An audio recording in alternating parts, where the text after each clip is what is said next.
before we even get started with our class, we're just going to start. I actually wanted to have this all done before you got here, but I'm going to be doing it while I'm talking, so this will be a good test. See if I can talk and cook at the same time, right? We're making savory broil here, and this is onion. We're going to add onion right here. Got a little bit of water in my Instant Pot to saute it with. And celery. Okay, and then the trick here. Are you going to give us these recipes? Or? These recipes are in our broil cookbook, which you can purchase or sign up for our newsletter, which we'll tell you about, and we always send these recipes out in our newsletter. Okay, so, perfect, thank you. So, you saute this, and the trick is in a little bit of better than bouillon. How many of you are familiar with better than bouillon? It's yummy. And so instead of butter, I like to use this trick. It saves on calories, and you know, if you're watching your fat a little bit, helps with that, right? Okay, so I'm just putting a little bit of that in with some water, right? And then I'm just going to stir it and let it saute. It's going to take about 15 minutes, so I'm going to have to manage this while we're doing our presentation. So that's fine. But I'm going to grab some water first, because we're going to need to add water. Okay, water. When we make it, we're going to add part brown rice and part broil when we make the savory, okay? I just do about half and half. Savory is great for, you know, the base of a bowl with vegetables. We're going to show you how to mix it with potatoes. You just mix it with a lot of different things. It's really fun. Can you spell broil? What are you? B-R-O-L. It stands for, the gluten-free is buckwheat, rice, oats, and lentils, and the original is barley, rye, oats, and lentils. So it's those grains. It looks like this right here. Okay. So it's like a gluten-free thing. This one is gluten-free. We have a gluten-free one. I've made some gluten-free for you to taste it, but we're going to cook the original, which has 2 grains that have gluten in them. Okay, so that's just going to take a while to saute, and we'll just kind of watch it. We have meant to have some of these slides up just so you could read them while we were scurrying around, and I forgot to do it. There's one before this one though, right? But we already. Yeah, that was on there a long time. So it was on for a long time. So that one's basically okay. So you got that one. Everyone got that one. No. Okay. Just throw it back for one quick second, Alice. And that one is that we teach at 2 different locations. We teach here at Sage and Plow the last Saturday of every month, and you'll get classes like this that you're getting today. We also have classes over at the workshop in Alpine, which is a little brown building across from the old Peppermint Place or the Purple Mattress Factory. It's there. And that is our give back arm. We have different presenters that present over there. Alice and I will present a couple of times a year there, but other people present and they share their passions, and they're super fun classes. And they're always free. Always free. That's for you. So anybody, and bring your friends. And then when you sign up for our mailing list, you'll get a calendar and you'll see what classes are coming up. So let's turn to the next class. The next one's. Okay, so there we go. So we're sending around a sign-up sheet, I think, right? And this is very important. By January, hopefully, we're going to have the ability to send you a text message and let you click onto a link right from your text message. Right now, it goes to your Gmail, and it goes to promotions. Well, your email, whatever. Or whatever. It goes to your email, and it goes to promotions. So if you don't check your email regularly, and if you never check your promotions, you'll miss it. So we just, as that list goes around, if we have your contact information already, you're getting the email, we don't need your email. But if you've never signed up, we need your name, your email, your phone number, and then just check that little box. Yes, I would like to receive it from a text. We have to have your permission. If you are getting it now from email, but you would like to have the text, make sure we have your name and your phone number and check the box. So this is your giving us permission right there. I have one already. You don't need it? Nope. Okay. You have a question. Oh, it was just that. Oh. Because she gets the emails, but no, I don't check my emails So then you're going to want to give us your name, your phone number, and check the box. So I need to sign up anyway to get it. So Yeah. questions, comments, observations, good jokes on Is that one. confusing? Love your peach aprons. Oh, thank you. Thank you. Yeah. Thank you, Julie. Okay. Spoons and Spice, is that where we went? Is you might want to stir your thing, your Instapot. Oh, me? Yeah, thank you. Good, thanks for reminding. Yeah. All right. Okay. Apologies for being late. And thank you for your patience and being so understanding. We recognize time is sacred, and we are grateful that you're willing to share some of yours with us. So we today are going to share with you the kitchen that measures up.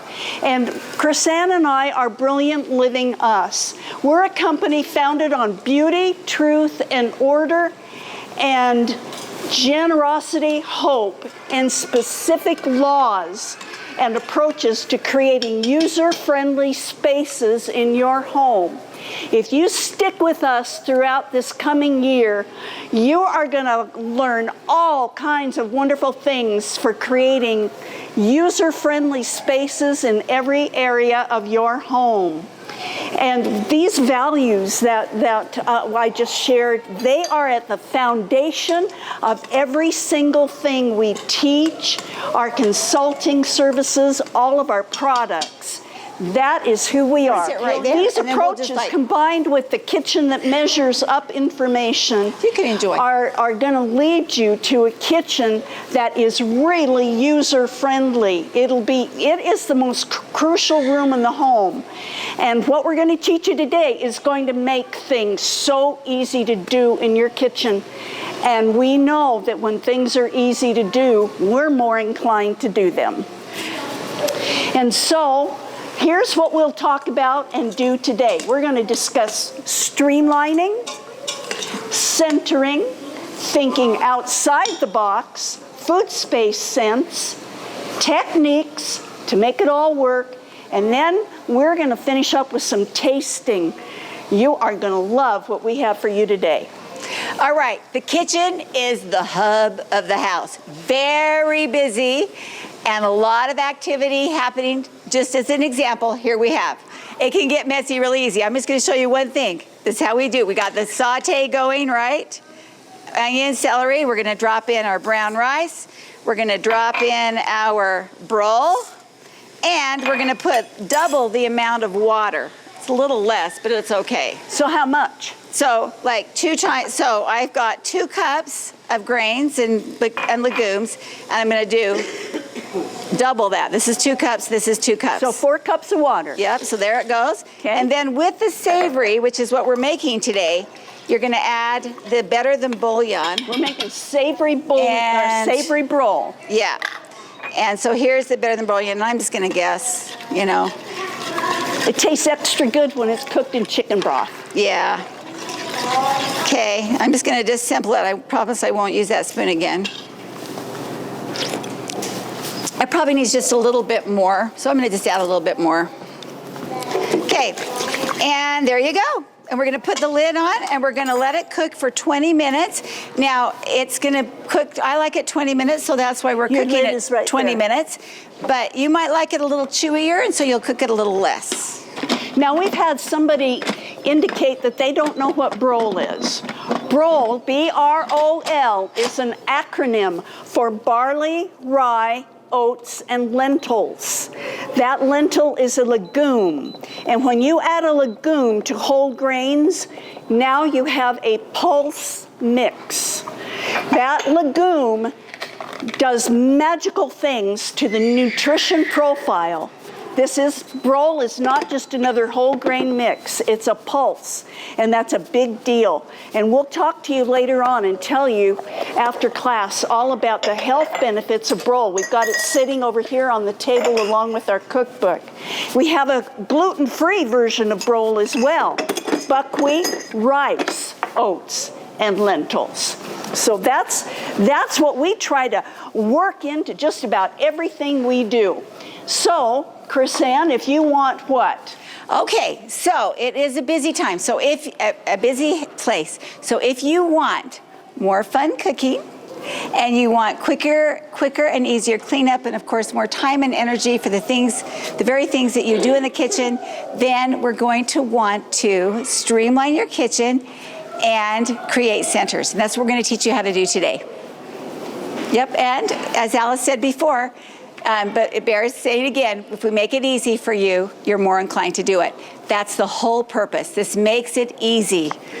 So we're excited to share this. Just out of curiosity, how many of you have family members in your home that you'd like to see help around the house, particularly the kitchen more? Anybody besides me? Okay. All right.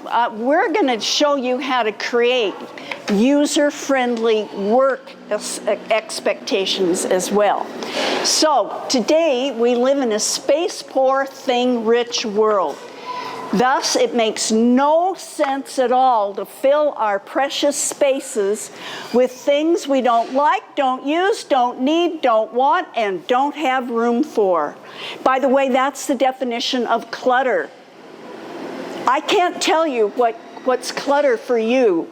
You would have to tell me, and it will be anything you don't like, don't use, don't need, don't want, and don't have room for. And I have been consulting throughout the United States and Canada for the last 40 years, and I can tell you every kitchen I've ever been in contains things that homeowner doesn't like, use, need, want, or have room for. And we help her figure out what she does like, does need, does want, does use, does have room for. Those are called keepers. We want to fill our spaces with keepers. And this is the first step to making your kitchen work easy to do. And if it's easy to do, we're more inclined to do it. Okay. First of all, there's a huge hurdle you have to get over before doing this, okay? And it's crucial, which means that if you don't get over this hurdle, you won't succeed. So we're going to spend some time here letting you know why we cling. We call it clingology. These reasons why we cling to the things that Alice said that we no longer like, use, need, want, or have room for. We tend to just like hang on to them. Alice would say with a death grip, you know, like, don't take it from me. And so we want to help you understand why we cling. The first one is sentiment. You know, I just had that thing that Aunt Ruth gave me, and if she came over, she might see that I got rid of it, and then I'd feel so bad. I don't want to make her feel bad, right? Or she'd just die if you got rid of it. Or she might really die if we got rid of it, right? So we have to realize that if we don't like it, we don't use it, we don't need it, we don't even want it, we have to be willing to let it go. And sentiment is a great big reason why we cling. So take a deep breath, and take a picture of it, put it in an album, whatever you're going to do to remember it, and let it go. Okay, Alice, there are other good, what's the next reason? Well, I paid good money for it. Can anybody relate to that? I guarantee most spouses can. It doesn't matter if it's out of date, broken, no longer serves its purpose. It doesn't matter if we paid good money for it. Oh boy. But here's the deal that people don't understand. Most everything, physical things, come with 3 price tags. The first is the one you pay at the cash register, and then you get that item home, and all of a sudden you've paid a space price. We just said we live in a space-poor world. Who has the space to give to things? And so, space price. And then eventually there's a space price, Okay, you have, I have it written down here. You've got a space price. The first one you do is at the cash register. Well, I said that. Oh, then your space price. Yeah. And then the third one is... Oh, yeah, it's in your head and your heart. You pay that price because everything needs to be maintained. Even a bobby pin. Anything, it's got to be maintained. And even if we're not conscious of what's going on, the subconscious is, and so we're maintaining, we're worrying about, we're wondering where it is, all these kinds of things. And I can tell you that no matter what you paid at the cash register over the long haul, it's going to end up being the lesser of those 3 prices. And so when you hear I paid good money for it, just remember, no, you're paying 3 prices. What was the third one? The third one, your head and your heart. Yeah. All this stuff, That you don't emotional realize it, but price. it weighs on us. Like we're walking around in our clutter and it's like, we're feeling a little heavier because it's all around us. So to let it go is so freeing. And we do pay that in our head. We have to deal with it in our heart. It's an emotional thing. Okay, and the last one is we might need it someday. And the truth is, you might. You really might need it someday, but there might be someone that needs it now, today. And this is a really great way to get over clingology. You just take a deep breath and you say, I'm going to give this new life. I'm going to let someone else enjoy this. And it feels really good inside.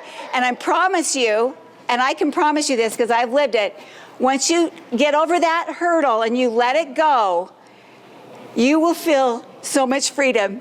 Sometimes I have to have Alice come and hold my hand, and she helps me. And then after she's gone, I'm like, oh, why was I clinging? Why was I holding on? It feels so good. We promise you something too. Yes, it's true. You probably will need it someday. Yeah. But if you can find the courage and the faith to get rid of it now, like Chris-Ann suggested, we can promise you later on down the line, when all of a sudden you do need that thing, you can count on the good Lord to present another one to you in appreciation for your earlier generosity. Or you can go to your neighbor. They'll have 3 or 4 of whatever you need. We are so covered because we live in a land of plenty, not just a land of free, but a land of plenty. So don't ever let any of these reasons cause you to cling to things you don't like, use, need, want, or have room for. Yeah. Okay, now this is just a theme of ours. Less is best. So I read this in Alice's book, and it really affected me. She said you can have order, or you can cling to the things you cling to your clutter, but you cannot have both. So if you want order, we have to be willing to let go of the things that we don't like, we don't use, we don't need, we don't want, and we don't have room for. We have to be willing to let go of it. And so what do you desire? Can't have both. So order is just one benefit of moving the clutter out of your home. It's going to save you a whole lot of time and energy because you have to clean stuff and you have to pick up stuff to clean. And it just saps your energy and it saps your time. And it also shrinks your spaces. We'll talk about that more as we go on, but there are a lot of benefits. By the way, a home looks cleaner and bigger with the clutter out. Maybe you haven't cleaned in weeks, but it looks good because there's not this sea of things you don't like, use, need, want, or have room for, creating this visual chaos in our head and heart. Okay, there you go, Alice. You take this one. This is Alice did this. Oh, go ahead. Yeah, thank you, Chris-Ann. Big isn't better, it's just big. Here's what I want to tell you. The media is constantly telling us, see if you don't agree with this, that we need more, no matter how much we already have. Would you agree? That we need new and improved. Oh, that's really important. And that we need bigger, whether it's bank accounts or houses. We need bigger. Well, we're here to tell you today that it's all a pack of lies. And by the way, this business of needing a bigger house with bigger rooms, that is especially insidious. The space you have is perfectly fine. Please believe me. And I've never been in your home. I don't know what space you're living in, but I can tell you it is perfectly fine as long as it's not holding things you don't like, use, need, want, or have room for.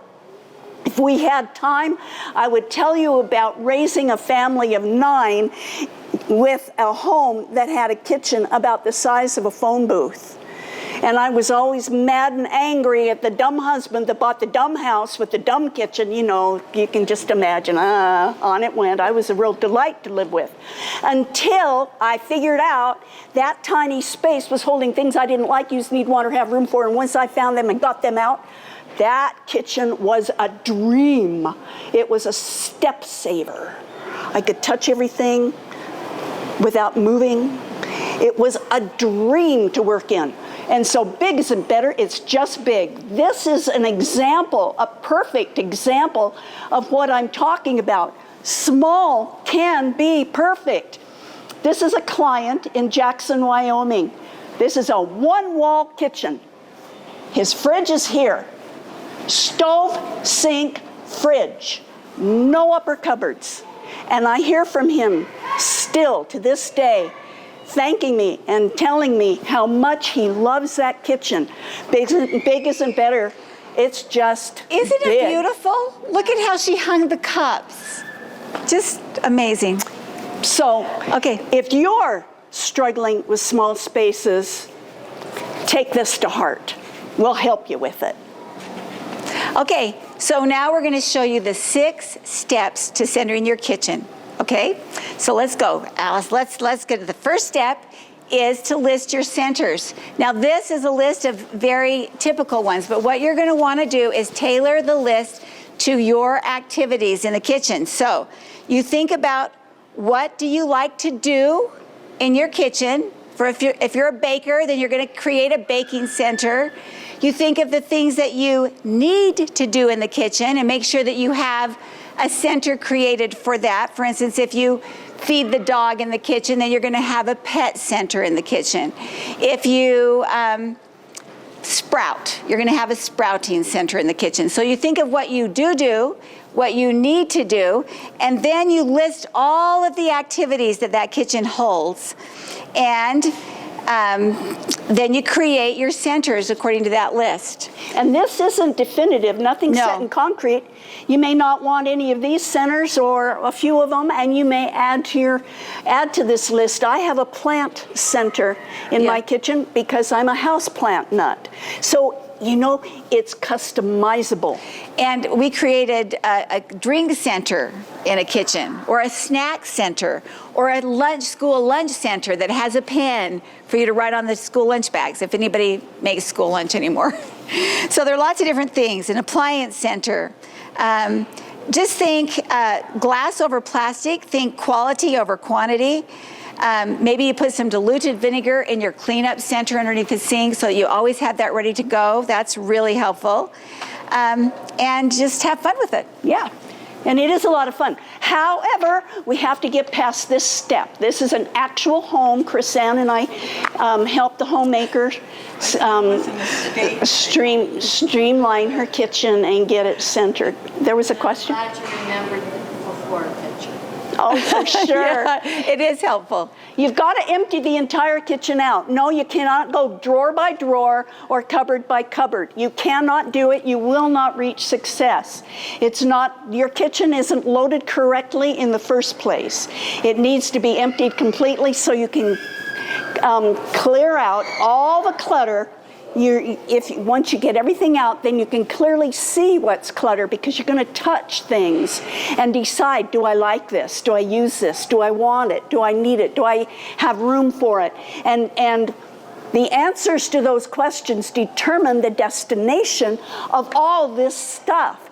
They'll go in charity bags or trash bags or someplace else bags or boxes, or maybe things that need to be filed. They will not go back in the cupboard or drawer in the kitchen. So you've got to empty it out so you can see what your clutter is, and you want to keep, and then when you do that, it allows your keepers to rise to the top. Emptying the entire kitchen gives you the opportunity to change fixed beliefs and more easily think outside the box. Okay. Don't skip this step. Don't do it. Do you know why that's on there? Because our experience is we want to skip this step. I've always had things in this area, that's where it's going to stay. But you cannot get a clear picture. And plus, you want to start with literally a clean slate, meaning you wipe out the whole entire kitchen and you lay beautiful or very nice shelf paper on it. And then when you stand back, you'll get to see a vision. And even though you've had it there for 20 years, it will open up some different spaces for you, especially as you get rid of clutter that you're not clinging onto anymore. So this is what we're talking about in terms of streamlining. Are any of you wanting to run from the building screaming yet? So just by raising your hands, you can say what we absolutely do not skip. What step do we do not skip? Emptying everything out. And Alice said, just do it fast. Just do it quickly. Yeah. It's painful. Yeah. It's painful, but do it and don't skip it. And don't even think about where you put things. Maybe lay some sheets on the floor or something and just get that kitchen empty. Yes. I mean, it feels overwhelming to empty the whole kitchen. I know. But you can't just do one cupboard. No. You're talking the whole kitchen. Entire kitchen. Yes. Everything off of the refrigerator door, even. Anything that's in the dishwasher, empty it out. We don't even care if it's dirty. You have to see the real, true, entire story of the amount of stuff you're dealing with.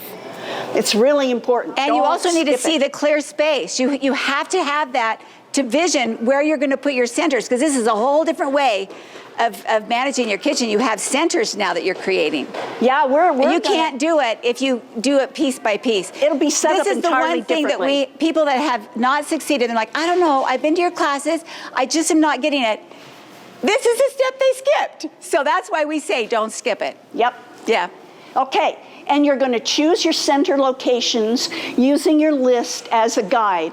Now think outside the box while doing this. And Paul or Chris Ann already said this. Mm-hmm. So I'll share a creative idea with you. I streamlined the kitchen of a single wide mobile home. And if you've ever been in mobile homes, you know that they are not built necessarily with stud walls. And they don't have sheetrock up against those studs. Most are metal studs. I mean, we had next to nothing to work with. She had a tiny cupboard, a couple tiny cupboards, a little bit of countertop space. She had a gift, though. She had a drawer in the bottom of her stove. So what did we do? We thought outside the box. She had a little tiny broom closet about this wide, about this tall. We opened that up. We moved the broom and the mop and the dustpan. We took them out to where the washer and dryer were, and we got a good place for those. And then we had these walls. And so we found the one stud on each wall, and we pounded some nails in that stud.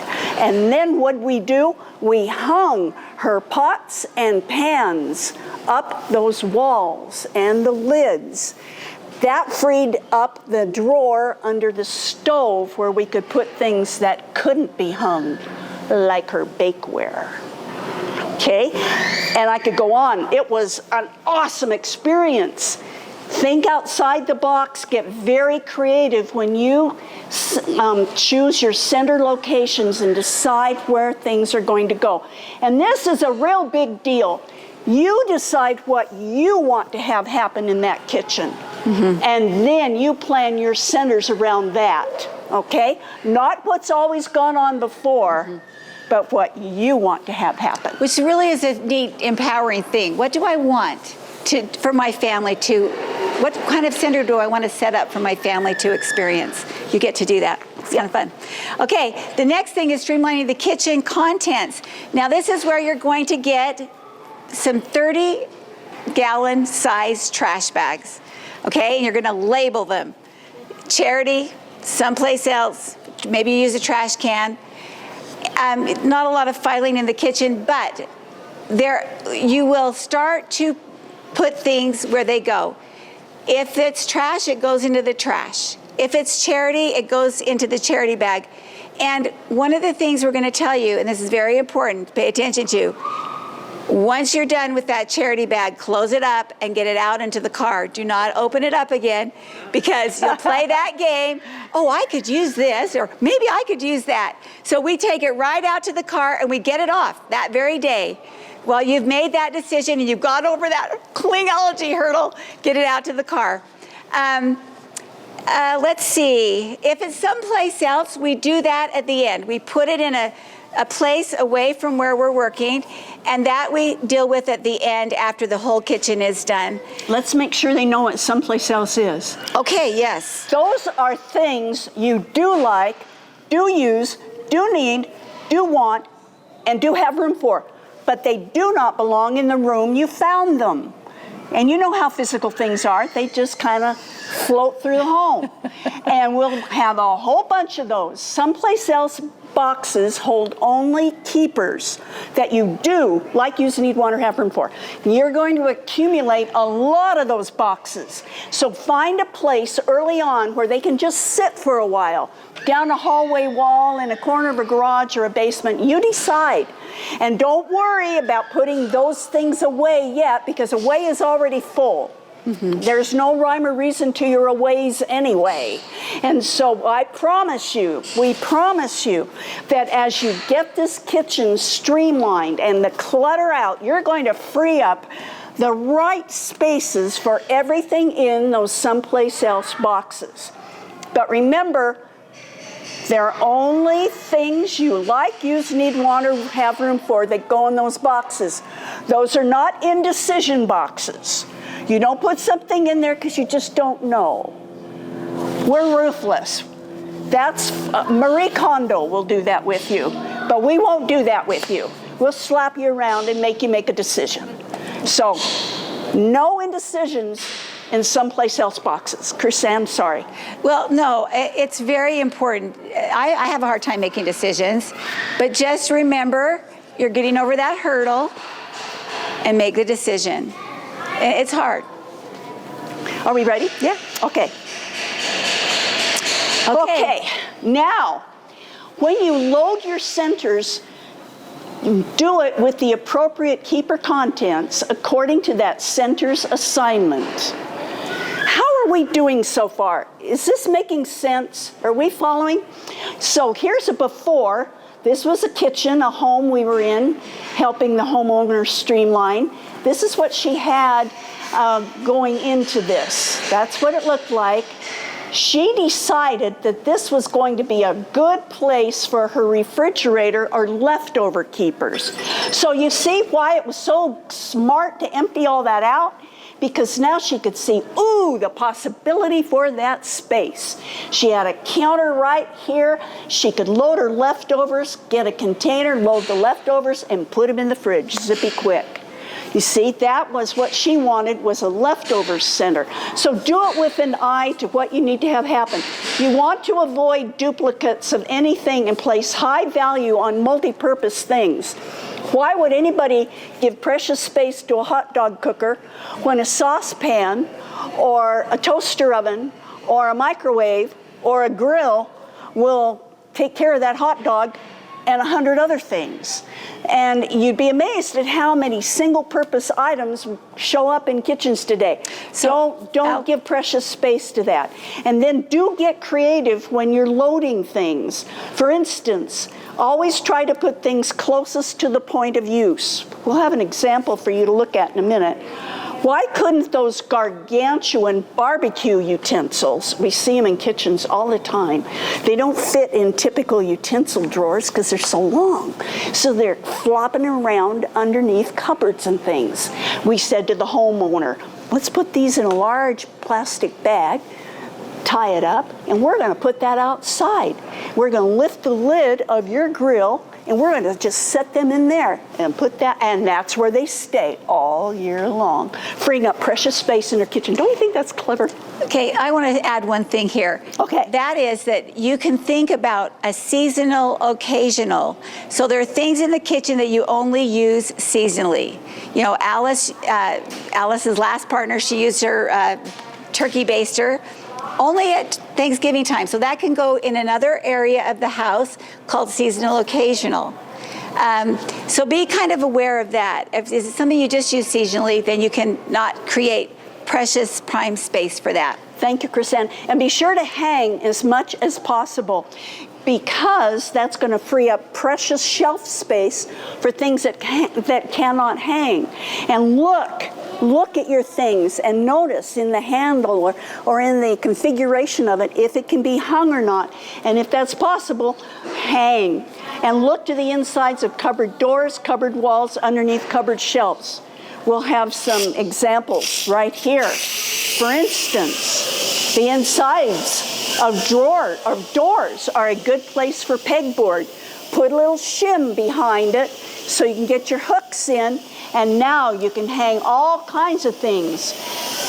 Look at how much space I freed up. This is my pantry. I freed up on a shelf inside by putting these on the door instead. How do you get the pegboard onto the door? Well, if I were to shut the door, you'd see 4 bolts. And a little Okay. piece of wood like that that's on the door. Not on the outside. Oh, not on the outside. No, on the inside Yeah. here. Pegboard has to have some space between it and the surface so you can get your hooks in. So those are called shims. But this is a really good way to think outside the box. And another thing, you know, a large mailing envelope is a perfect container for that pesky but very useful parchment paper. Now I say pesky because of its footprint. Most kitchens we're in, we see that package of parchment paper sitting under the bakeware. That's okay, but it's annoying when you're in a hurry and you want to get something baked, so why not hang it up?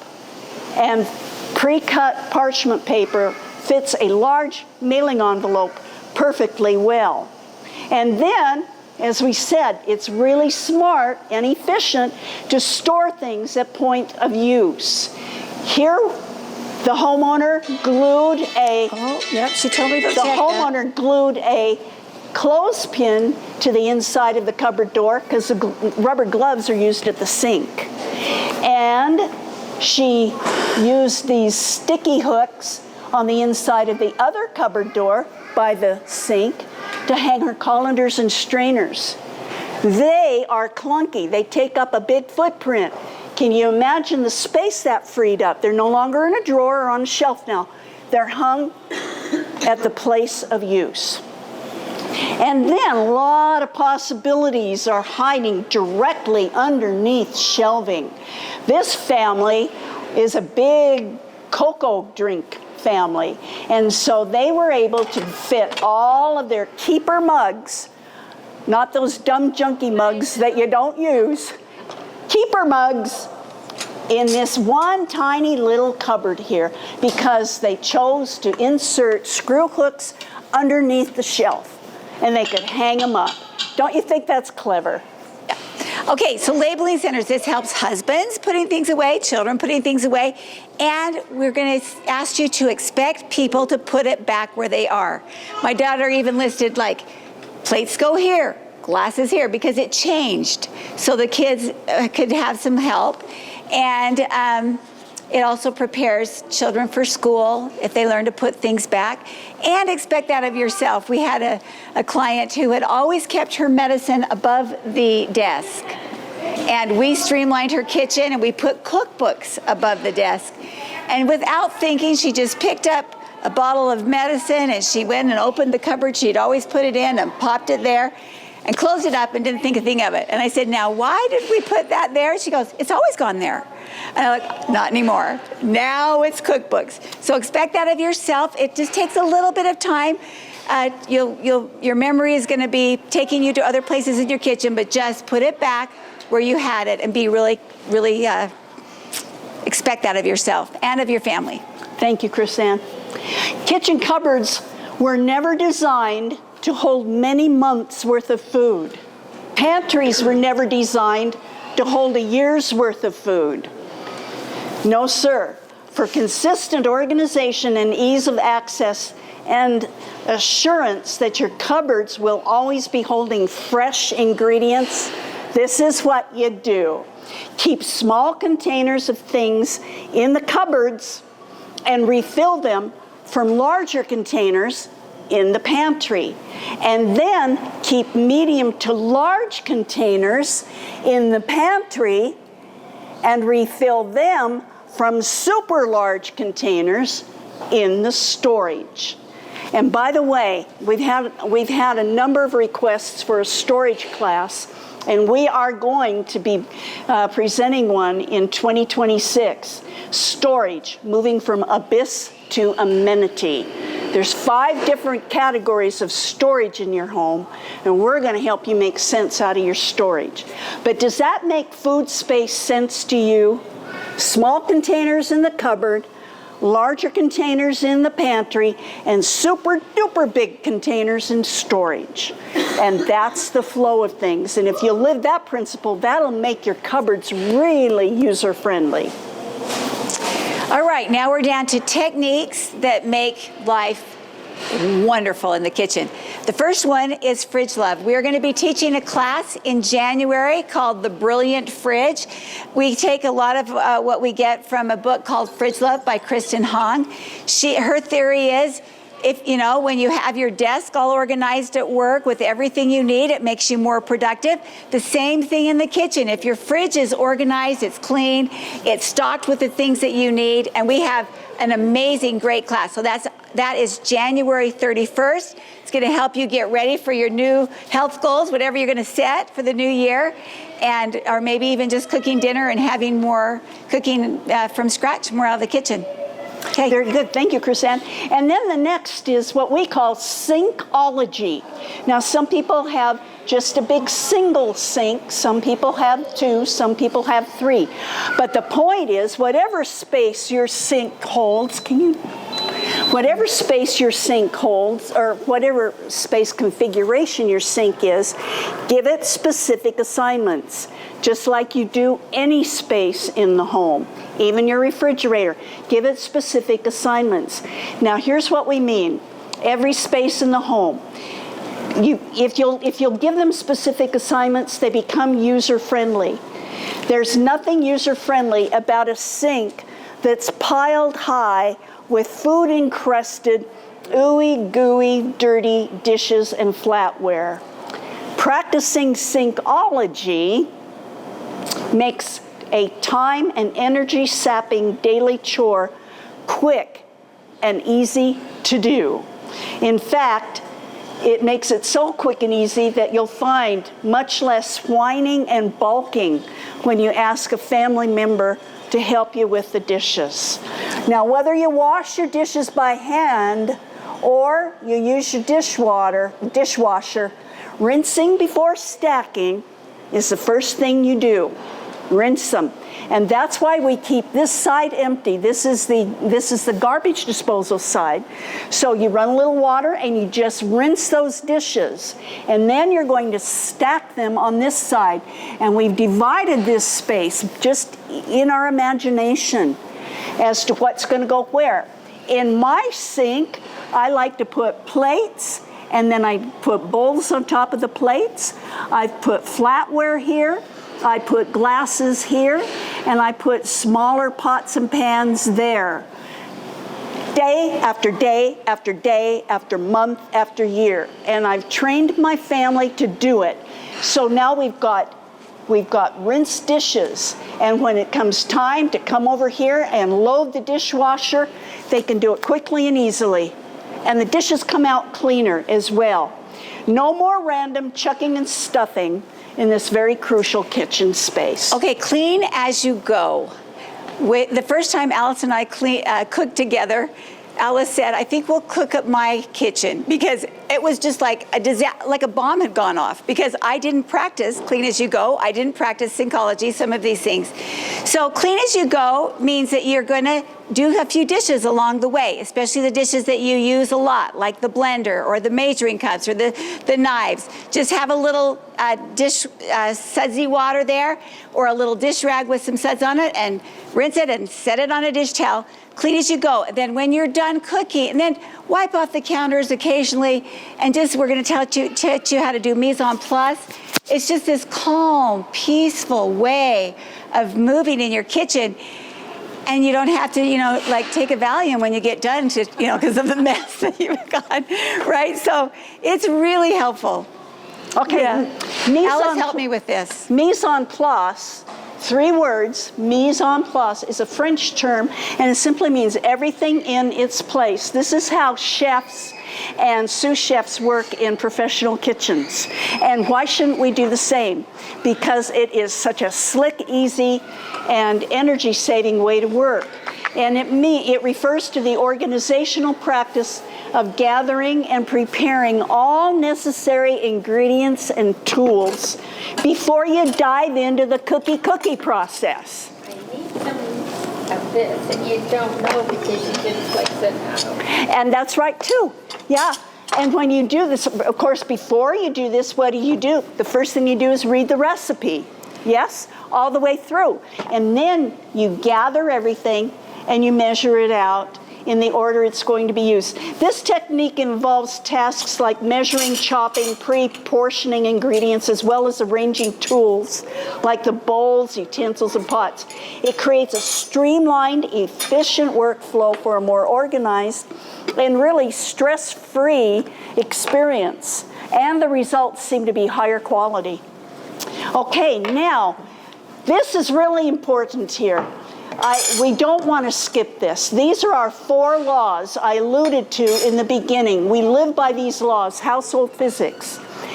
Whether you're in the kitchen, the bedroom, the bathroom, the family room, it doesn't matter. There's spaces, whether they're drawers, they're cupboards, whatever. The space is fixed. It is fixed. It's the stuff that goes into the space that's the variable. The law of household physics says whatever goes into that, however big that space is determines how much can go in that space. And if you exceed that amount, that's when you lose control.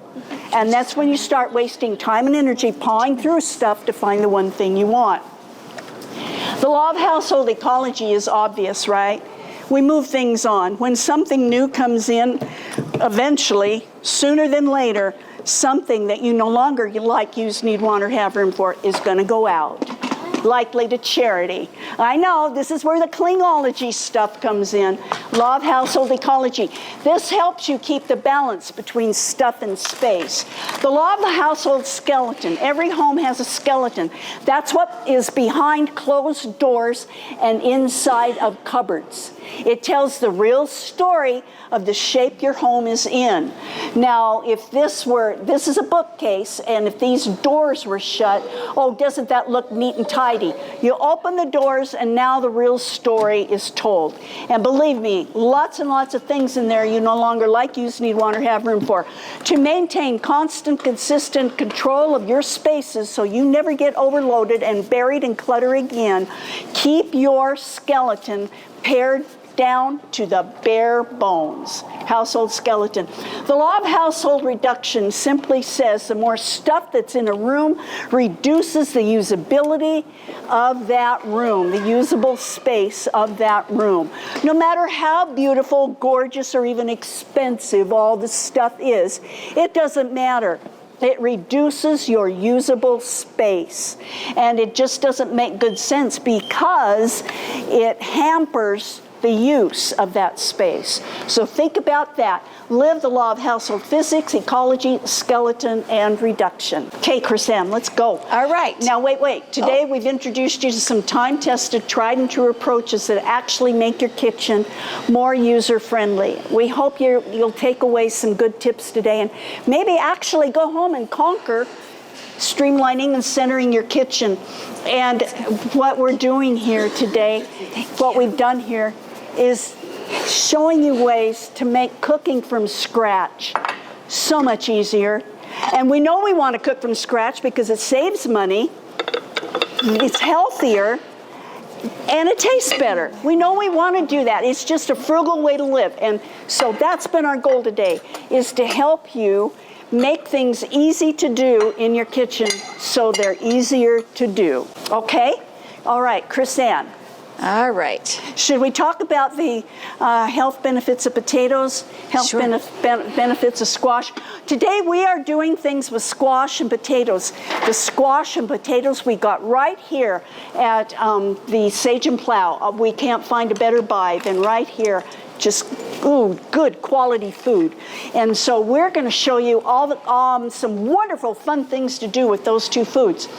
Now, potatoes unfortunately have a bad rap, but they are loaded with vitamin C, B6, protein, fiber, potassium, and iron. We do not need to be scared of potatoes. Chris-Ann likes to say it's all about Well, the potato company. Yeah, it's just the company they keep that gives them the bad rap. Yeah. The butter, the sour cream, the cheese, all of that. But in and of themselves, they're really only about 350 calories per pound. This is starchy vegetable. They're really pretty low in calories. And they're satiating. Yeah. You know, if we the ever... most satiating thing you put in your body, they've done studies. It's Yes. the potato. Yes. All right. And then when it comes to squash, winter squash, they lower blood sugar levels. They're anti-cancer, vitamin A, vitamin C. They're exploding with those nutrients. We need to be using more winter squash. If possible, try to get them into your diet every day. And we are going to show you some real cool ways to do that. There's also a wonderful product here that is being sold at Sage and Plow. Chris-Ann and I are using this, and that's C90 Ocean Minerals. We use this instead of table salt. There is no filler, no anti-cakers in this. It is a complement of over 90 ocean minerals and trace elements. It has 5 times more minerals and trace elements than table salt by weight. And these are the minerals our bodies crave. And then it comes from a fresh ocean source. It comes from the Sea of Cortez. It's naturally solar dried. C90, this company believes our bodies deserve fresh minerals and trace elements, not ancient, dead earth salt.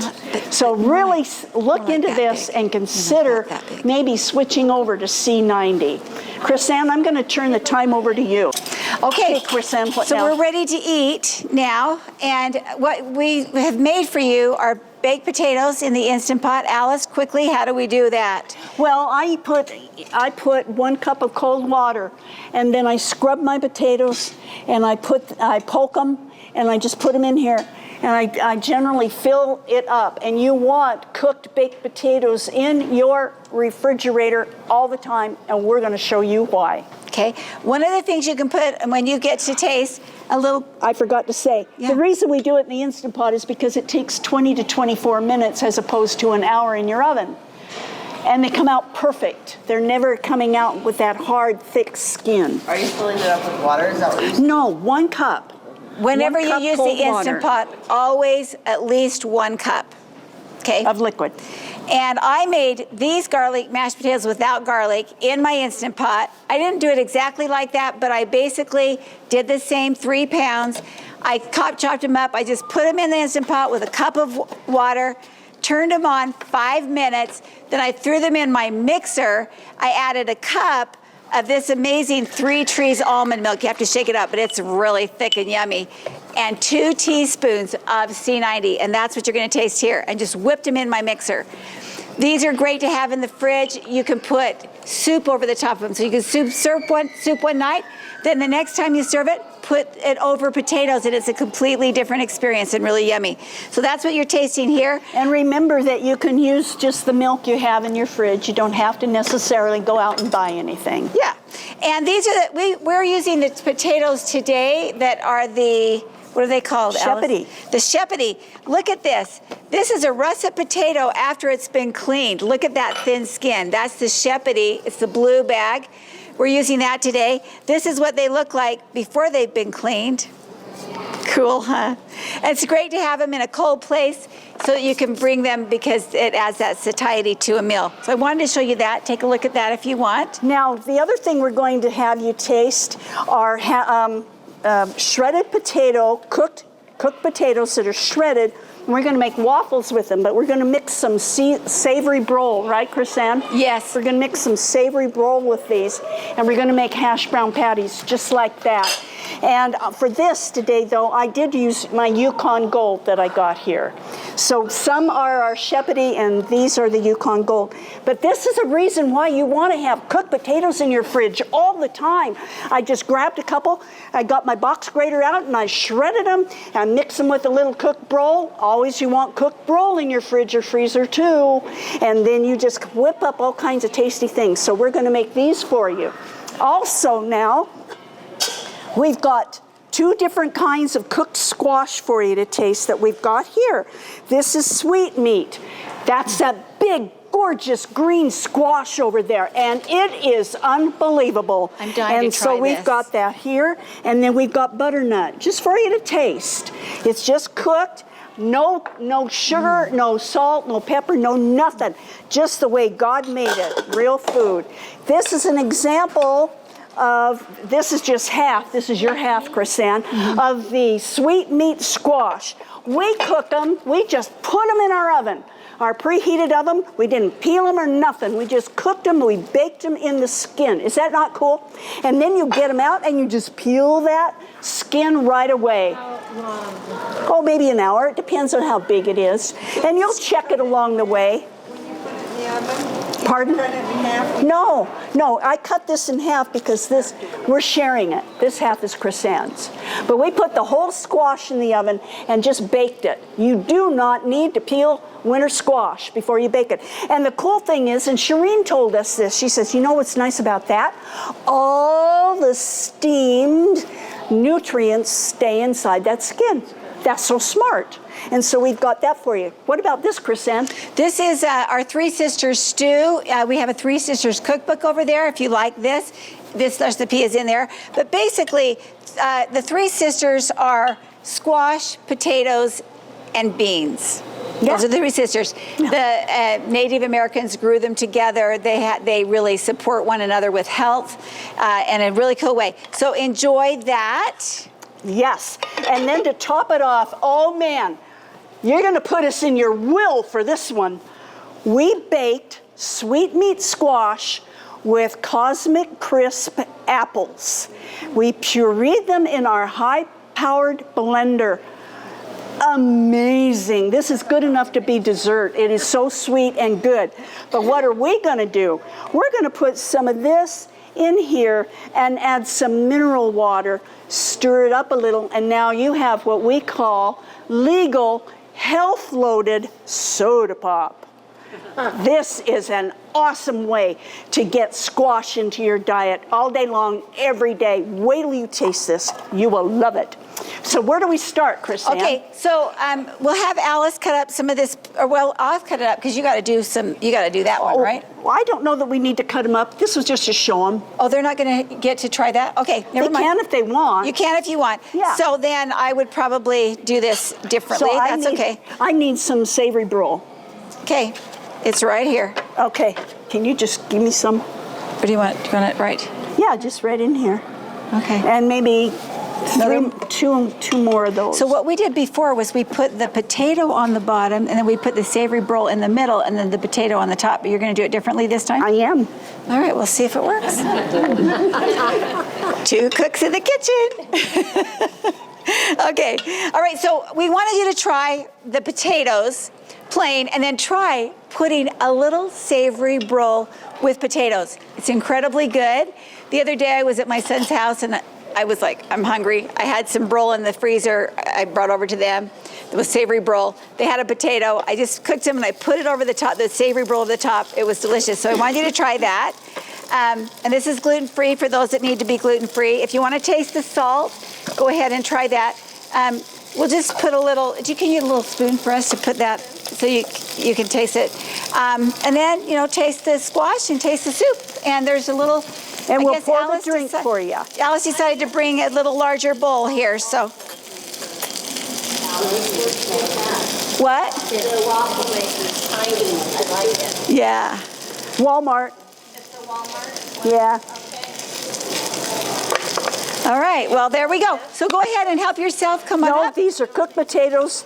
They're Yukon Gold, and so they come out kind of soft, but they were just shredded. Are you using oil? Yeah, I'm using olive oil, extra virgin olive oil. And you're going to put about an inch, maybe 3/4 of an inch worth on your griddle, and then you're going to press the lid down a little bit. You want that cooking plate to really get down inside it.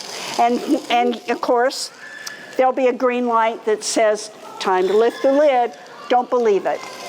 Okay, give it another minute or two because you really want it crisp. Okay, Hey. go ahead and come up and sample. So I should have probably put the potatoes first. Maybe I'll move them over there. So you can taste those plain, and then you can try it with brol on it. So we'll put the potatoes over here. Here's the gluten-free. Chris-Ann, let's be sure to send them home with their bookmark. Oh yes, and we have a bookmark for you that it's going to help. So yeah, these are the potatoes right here. We'll move this.